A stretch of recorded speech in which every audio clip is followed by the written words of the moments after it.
வீட்டை மட்டுமல்ல, கழகத்தை நாங்கள் காப்போம்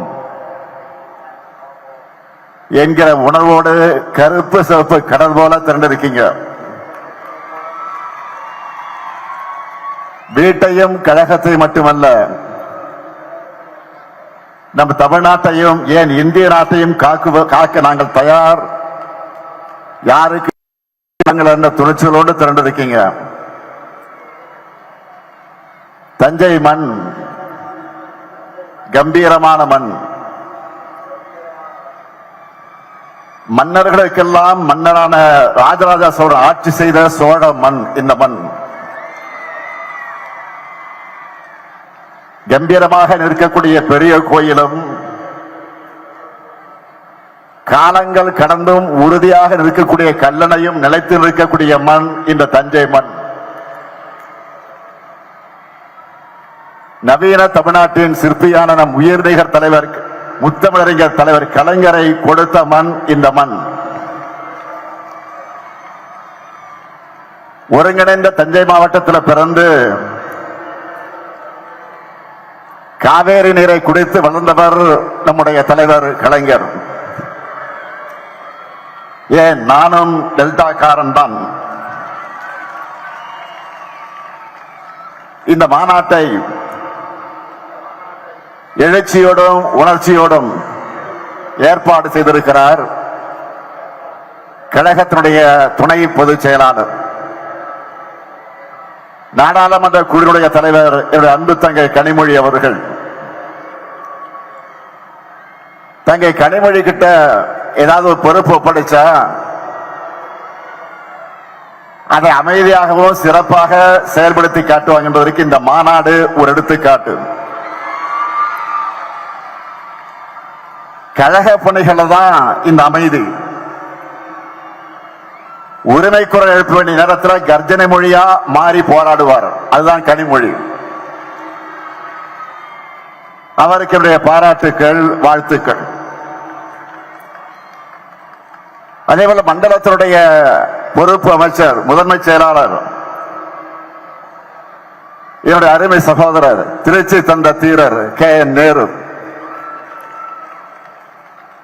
கழகத்தை வளர்க்கிறதுல, எழுச்சி மிகு மாநாடுகளை நடத்துறதுல, மக்களை திரட்டுறதுல அசகாய சூரர் அவர். அவருக்கும் மகளிரனுடைய நிர்வாகிகளுக்கும்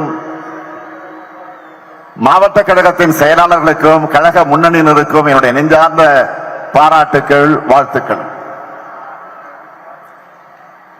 பல்லடத்தில் தீபமாய் ஒளிர்ந்த இந்த வெல்லும் தமிழ் பெண்கள் மாநாடு இப்ப தஞ்சையில தகத்தகன்னு மின்னுது.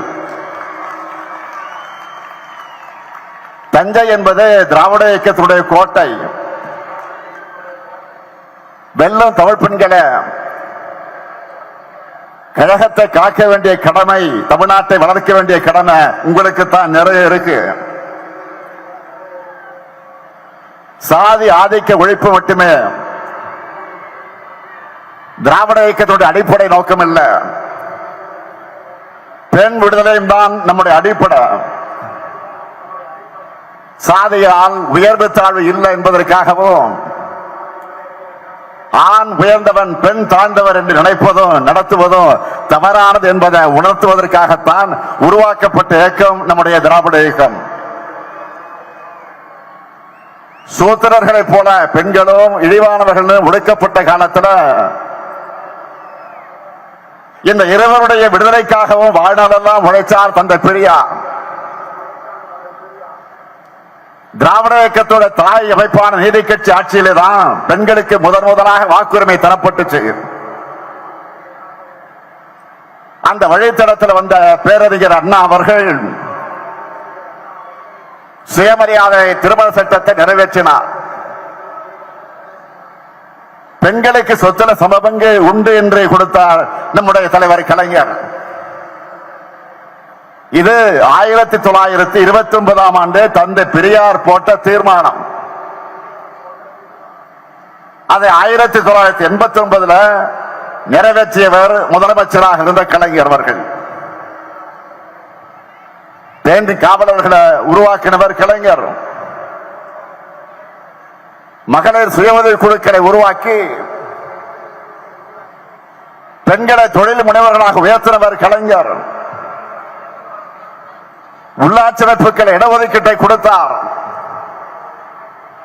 நம்ம திராவிட மாடல் ஆட்சியில இன்றைக்கு 1,30,00,000 சகோதரிகளுக்கு இந்த முத்துவேல் கருணாநிதி ஸ்டாலின் உரிமை தொகை வழங்கிக் கொண்டிருக்கிறேன். நான் சிஎம் ஆகி முதல் கையெழுத்து பேருந்துகள்ல பெண்களுக்கு கட்டணமில்லா விடியல் பயண திட்டத்துக்கு தான். ஸ்டாலின் பஸ்ன்னு மக்கள் அதுக்கு பேர் வச்சுட்டாங்க. அதுதான் அந்த திட்டத்துடைய வெற்றி. கல்லூரிகளை படிக்கக்கூடிய மாணவிகளுக்கு மாதந்தோறும் 1000 ரூபாய் வழங்குகிற புதுமை பெண் திட்டத்தில் 5 லட்சம் மாணவிகள் பயனடைகிறாங்க. கொரோனா கால இன்னல்களில் இருந்து மகளிர் சுயவது குழுவினரை காத்திட்ட கூட்டுறவு சங்கங்கள் மூலமாக அவங்களுக்கு வழங்கப்பட்ட 2674 கோடி ரூபாய் கடனை தள்ளுபடி செஞ்சுட்டு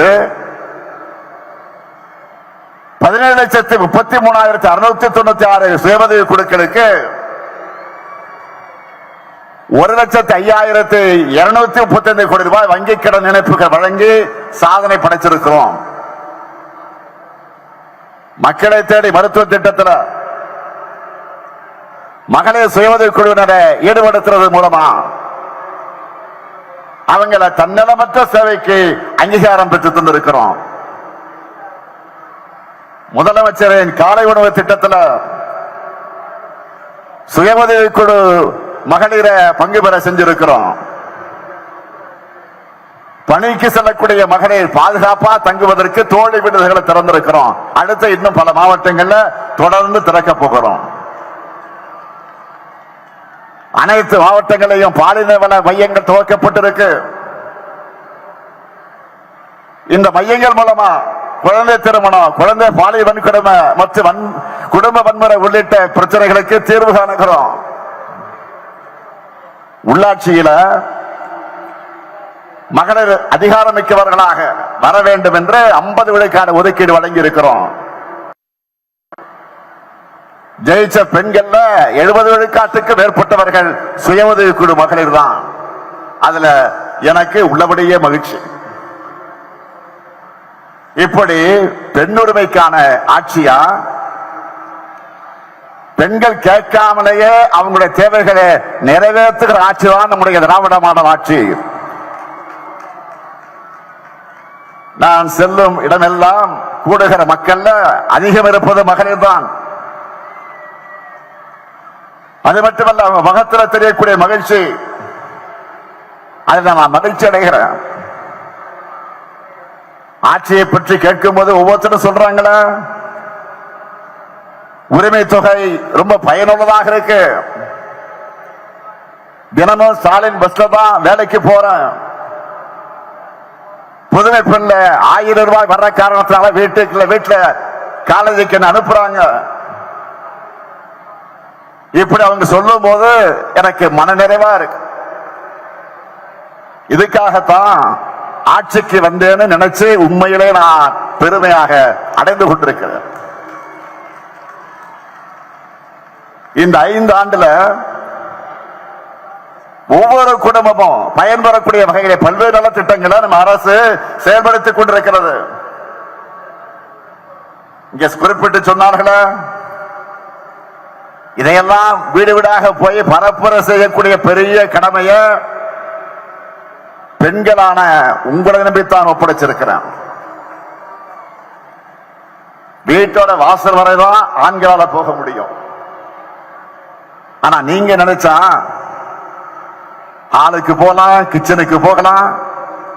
ஏன் அந்த வீட்டு பெண்மணியோட மனசுக்குள்ளேயே நுழைய முடியும் நீங்க. அதுதான் மகளிருக்கு இருக்கக்கூடிய பவர்.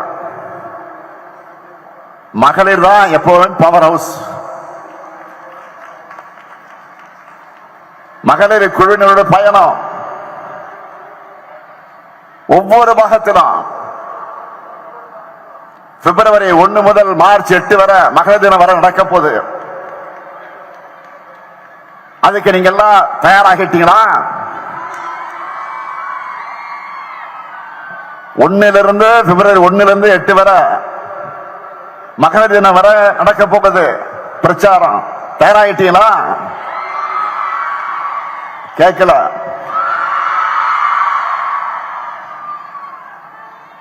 அடுத்து தமிழ்நாட்டை தலைகுனிய விடமாட்டோம்னு தொகுதிகள் தோறும் பிப்ரவரி 28 வரைக்கும் பொதுக்கூட்டங்கள் நடக்க போகுது. இளைஞர் அணியினரும் பிப்ரவரி 7ஆம் நாள் விருதுநகர்ல தென்மண்டல இளைஞர் அணி நிர்வாகிகள் சந்திப்புக்கு நடத்துவதற்கு அவங்க ஆயத்தமாகிட்டாங்க.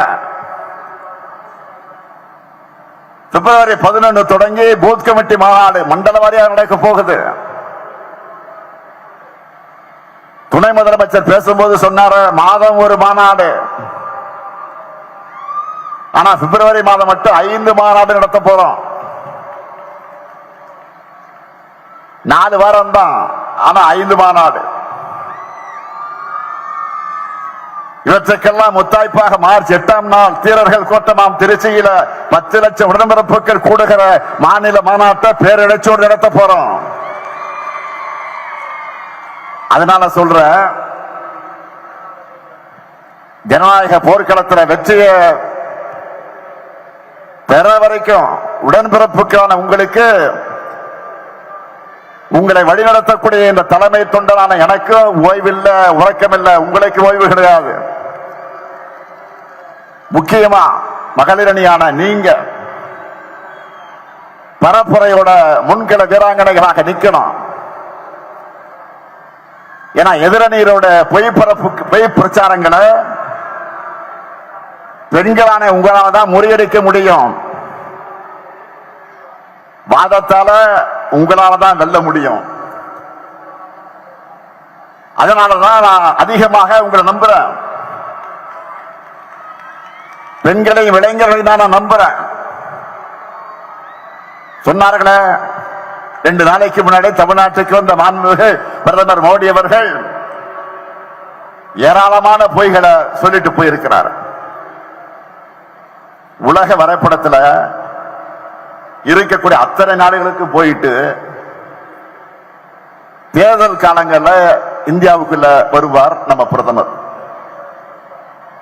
இப்ப தமிழ்நாட்டுக்கு கனிமொழி சொன்ன மாதிரி தேர்தல் சீசன் இங்கே வந்தார், இனியும் வருவார். பிரதமர் வருகிறார் என்றதும் அவர்கிட்ட நான் பல கேள்விகளை முன்வச்சேன். 2 நாளைக்கு முன்னாடி வருவதற்கு 2 நாளைக்கு முன்னாடி நான் சில கேள்விகளை வச்சேன். அதை நீங்க தொலைக்காட்சியில பார்த்திருப்பீங்க, ஊடகங்களை பார்த்திருப்பீங்க, பத்திரிகையில படிச்சிருப்பீங்க. ஆனா அவர் எதற்கும் பதில் சொல்லாம வழக்கம் போல பழைய கண்டென்ட்டையே பேசிட்டு நமக்கு புது கண்டென்ட்டை கொடுத்துட்டு போயிருக்கிறார். தமிழ்நாட்டில் பெண்களுக்கு பாதுகாப்பு இல்லை என்ற ஒரு அபாண்டமான பொய்ய சொல்லிட்டு போயிருக்கிறார். பெண்களான நீங்க சொல்லுங்க, தமிழ்நாட்டில் பெண்களுக்கு பாதுகாப்பு இல்லையா? தமிழ்நாட்டில் பெண்களுக்கு பாதுகாப்பு இல்லையா? எப்படி கூச்சம் இல்லாமல் போய் பேசுறார் பாருங்க. நாட்டில் இப்ப என்ன நடந்துகிட்டு இருக்கு? பாஜக ஆளக்கூடிய மாநிலங்கள்ல குறிப்பா பாஜகவினரால் பெண்கள் படும் தொல்லைகள்னு எல்லாத்தையும் தெரிஞ்சுக்கிட்டு தமிழ்நாட்டு மேல அவதூறு பரப்ப பிளைட்ல வந்துட்டு போயிருக்காரு. மாண்புமிகு பிரதமர் அவர்களை ஆயிரக்கணக்கான பெண்கள் கூடியிருக்கக்கூடிய இந்த மாநாட்டு மேடையிலே நின்று கொண்டு நான் தலை நிமிர்ந்து சொல்லுகிறேன், இந்திய மாநிலங்களிலேயே பெண்களுக்கு பாதுகாப்பான மாநிலம் எங்க தமிழ்நாடு தான். அடிச்சு சொல்றேன். இங்கதான் அதிகமான பெண்கள் வேலைக்கு போறாங்க. அண்மையில் அவதார் என்ற குழுமம் இந்தியாவில் பெண்களுக்கான பாதுகாப்பு, ஆரோக்கியம், கல்வி முதலான சமூக காரணிகளை சிறந்து விளங்குகிற நகரங்களோட பட்டியலை வெளியிட்டு இருக்கிறாங்க. 125 நகரங்கள் கொண்ட இந்த பட்டியல்ல முதல் 25 நகரங்கள்ல சென்னை, கோவை, திருச்சி, மதுரை, சேலம், வேலூர், ஈரோடு ஆக 7 நகரங்கள் இருந்துச்சு. இதெல்லாம் உங்களுக்கு தெரியுமா? மாண்புமிகு பிரதமர் அவர்களே, மணிப்பூரை மறந்துட்டீங்களா? 2023ஆம் ஆண்டு மே மாதம் எரிய தொடங்கின மணிப்பூர்ல இதுவரைக்கும் அரசு கணக்குப்படி பாத்தீங்கன்னா 260 பேர் கொல்லப்பட்டிருக்கிறாங்க. ஒருவர் இருவர் அல்ல, 260 பேர் கொல்லப்பட்டிருக்கிறாங்க. ஆனா உண்மையான எண்ணிக்கை இன்னும் ஒரு மடங்கு இருக்கும். 3000 பேர் காயமடைஞ்சிருக்கிறாங்க. 1 லட்சம் பேருக்கு மேல மாநிலத்தை விட்டு இடம் பெயர்ந்துட்டாங்க, ஊரை விட்டே போயிட்டாங்க, மாநிலத்தை விட்டு போயிட்டாங்க. 3 ஆண்டுகளாக இயல்பு வாழ்க்கை பாதிக்கப்பட்டிருக்கு மணிப்பூர்ல. இத்தனைக்கு ஒன்றியத்தை ஆள்றது, மணிப்பூரை ஆண்டது பாஜக தான். ஆனா அவங்க டபுள் இன்ஜின் ஓட்டின டப்பா இன்ஜின் மணிப்பூர் மக்களை ஏன் காப்பாத்தல? மணிப்பூருடைய முதலமைச்சர் பிரேம் சிங் வீடு, அமைச்சர்கள் வீடு, எம்எல்ஏக்கள் வீடு, பிரேம் சிங் இன்னும் மருமகன் எம்எல்ஏவா இருக்கிறாரு, அவருடைய பெயர் இமோ சிங், அவருடைய வீடு எல்லாத்தையும் போராட்டக்காரர்கள் தாக்கி இருக்கிறாங்க, அடிமட்டமாக்கி இருக்காங்க. ஆனா மணிப்பூரை ஆண்ட பாஜகவால ஏன் அமைதியை ஏற்படுத்த முடியல? இதுதான் பாஜகவுடைய லட்சணமா? மாண்புமிகு பிரதமர் அவர்களே, போய் மணிப்பூரை உத்தரப்பிரதேசம் பாருங்க. ஒட்டுமொத்த இந்தியாவுக்கு பாஜக மாநிலங்கள், அந்த 2 மாநிலங்கள் மூலமாகத்தான் போதைப் பொருட்களை பரவுதுன்னு ஆதாரங்களோட செய்தி வர்றது பத்திரிகை நீங்க படிக்கலையா? இது எல்லாத்தையும் மறைச்சிட்டு அமைதியான தமிழ்நாட்டு மேல அவதூறு பரப்பாதீங்க. அடுத்த ஊடகங்கள் மூலமா நெரேட்டிவ் செட்டப் பண்ண பிரதமர் கலந்துக்கிற பொதுக்கூட்டத்தை நடத்தி இருக்கிறாங்க. ஏதோ புதுசா கூட்டணியை உருவாக்கிட்ட மாதிரி அவரும் தோல் உயர்த்தி இருக்கிறார். நல்லா கவனிங்க, தோற்ற கூட்டணியை புதுப்பிச்சுட்டு அதுக்கு பில்டப் கொடுத்திருக்கிறாங்க. அந்த கூட்டணியில் இருக்கிற எல்லாருமே இடி, ஐடி, சிபிஐன்னு ஏதோ ஒரு வகையில பாஜக கிட்ட சிக்கி அந்த வாஷிங் மிஷின் தங்களையும் விடுக்காதா என்ற நப்பாசையில கையை கட்டி உட்கார்ந்து இருக்கிறாங்க. ஏற்கனவே இதே பாஜக அதிமுக கூட்டணி 2019 தேர்தலையும் 2021 தேர்தலையும் ஒன்னா நின்று பார்த்தாங்க, தோற்று போனாங்க. அடுத்த 2024 தேர்தல்ல அதிமுக பாஜக என்கிற வேஸ்ட் லக்கேஜ கேட்டுட்டு நிக்கலான்னு அப்புறமா சேர்ந்துக்கலான்னு மறைமுக கூட்டணியா வந்தாங்க. ஆனா அந்த கெட்டப்பட வந்தாலும் உங்களுக்கு கெட் அவுட் தானே தமிழ்நாட்டு மக்கள் திரும்ப திரும்ப சொல்லிட்டாங்க. இப்ப திரும்ப பழையபடியே உடைஞ்சு போனதெல்லாம் ஒட்டி எடுத்துக்கிட்டு புதுசா என்டிஏ அரசு சொல்லிக்கிட்டு வந்திருக்கிறாங்க. எல்லாருக்கும் தெரியும் பாஜக அதிமுக கூட்டணி கட்டாயத்தால் உருவாகி இருக்கக்கூடிய கூட்டணி, மிரட்டலால் உருட்டலால் உருவான பிளாக்மெயில் கூட்டணி, உண்மையான அதிமுக தொண்டர்களுடைய விருப்பத்திற்கு எதிராக அமித்ஷா அவர்களால் திணிக்கப்பட்ட கூட்டணி, முழுக்க முழுக்க தன்னுடைய சுயலாபத்திற்காக வழக்குகள் இருந்து தன்னை காப்பாற்றிக்க, தன்னுடைய பதவியை தக்க வச்சுக்க பழனிசாமி உருவாக்கின சுயநல கூட்டணி. டெல்லிக்கு ரகசியமா பல கார்கள்ல மாறி மாறி போய் அங்க வழக்குகளை காட்டி மிரட்டினதும், ஏசி கார்லயே ஒருத்தருக்கு முகமெல்லாம் வேர்த்து விறுவிறுத்து போச்சு. எப்படி கட்சி வச்சு தொடச்சுக்கிட்டு வந்தாரு நானே பார்த்துச்சு. அந்த காட்சி நாம பார்த்தோம். பாஜக என்ன நினைக்கிறாங்க? திரும்பவும் தங்களுடைய கண்ணசலுக்கு ஏற்ப தலையாட்டுகிற எடுபடிகளை வச்சுக்கிட்டு டெல்லியிலிருந்து தமிழ்நாட்டை ஆளலாம்னு பாஜக நினைக்குது. உங்களுக்கு தக்க பதிலடைய தமிழ்நாடு தரும். அதிமுக ஆட்சி என்ற பேர்ல பாஜகவோட பிராக்சி ஆட்சி நடந்ததையே ஏத்துக்காதவங்க தமிழ்நாட்டு மக்கள். இப்ப வெளிப்படையா பாஜக அரசுனே சொல்லிட்டு வந்தா உங்களை எங்களுடைய எல்லைக்குள்ளேயே அனுமதிக்க மாட்டோம். நடக்க போற தேர்தல் என்டிஏ வெர்சஸ் மதசார்பற்ற முற்போக்கு கூட்டணி கிடையாது. NDA versus Tamil Nadu. மறந்துடாதீங்க. தமிழ்நாடு என்றாலே தமிழ்நாட்டு மக்களுக்காக உண்மையா உழைக்கிற, நாடே திரும்பி பார்க்கக்கூடிய செயல் திட்டங்களை செயல்படுத்துற, தலை நிமிர்ந்து தன்மானத்தோடு போராடுகிற திமுக தான். எனவே மதச்சார்பற்ற முற்போக்கு கூட்டணிக்கு மீண்டும் வெற்றியை வழங்க மக்கள் தயாராகிட்டாங்க. பெண்கள், மாணவர்கள், வணிகர்கள், உழவர் பெருமக்கள், விவசாய தொழிலாளர்கள், நெசவாளர்கள், தொழில் முனைவோர், ஏழை எளியோர், அரசு ஊழியர்கள், ஆசிரியர்கள் எல்லாருக்கும் நம்மை நன்றாக புரிந்து கொண்டு நமக்கு ஆதரவை தொடர்ந்து தந்து கொண்டிருக்கிறார்கள். அவங்களுடைய நன்மதிப்பை, நம்பிக்கை நாம் பெற்றிருக்கிறோம். நான் என்னை விட அதிகமாக நம்புறது நம்முடைய தமிழ்நாட்டு மக்களைத்தான். எனவே என் மீது நம்பிக்கை வைத்திருக்கக்கூடிய மக்களை நாம் தொடர்ந்து சந்திச்சுக்கிட்டே இருக்கணும். என்றைக்கு எப்போதுமே மக்கள் கூடவே இருக்கணும். இதுதான் உங்களுடைய சகோதரனாக இருக்கக்கூடிய இந்த முத்துவேல் கருணாநிதி ஸ்டாலினுடைய வேண்டுகோள். எனவே அதற்கான பரப்புரை ஈடுபட வெல்லும் தமிழ் பெண்களை புறப்படுங்கள்.